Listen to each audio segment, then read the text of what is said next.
Okay guys, let me just show you this one too. It's so beautiful guys. Okay, ito ha. Ito. Ang ganda. Oh, ayan. Super ganda na ilaw. Super ganda. Oh my God, grabe. Kakaiba talaga ang Switzerland. Napakaganda, men.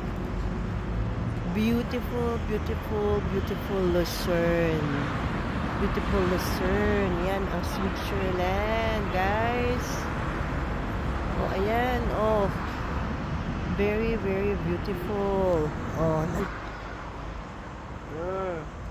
oh, ayan. Siyempre, kailangan nandito ang bida ba? Siyempre, di ba yung narrator? Oh, ang ganda, super magical talaga guys. Wala akong masabi. I'm so thankful to God talaga na this is such a, my dream destination. Ang ganda niya. You know what? Ang ganda niya. I swear. Hindi talaga sulit na sulit. Kahit na medyo mahal, sulit na sulit. You know. So anyway, it is so beautiful guys.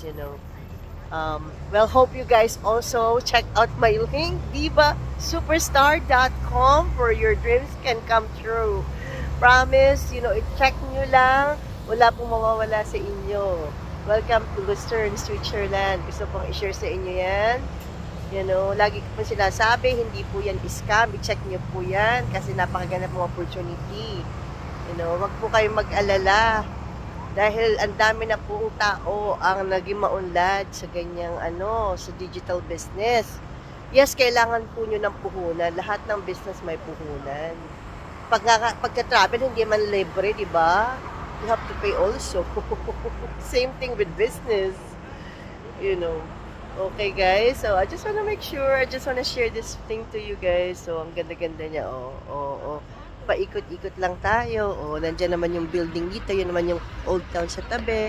Tapos dito naman yung mga tao, they will, if you wanna take some buses to go somewhere, and then you can take the bus. You can pay on the machine. It's about like 5 francs, which is about maybe $6 in our money.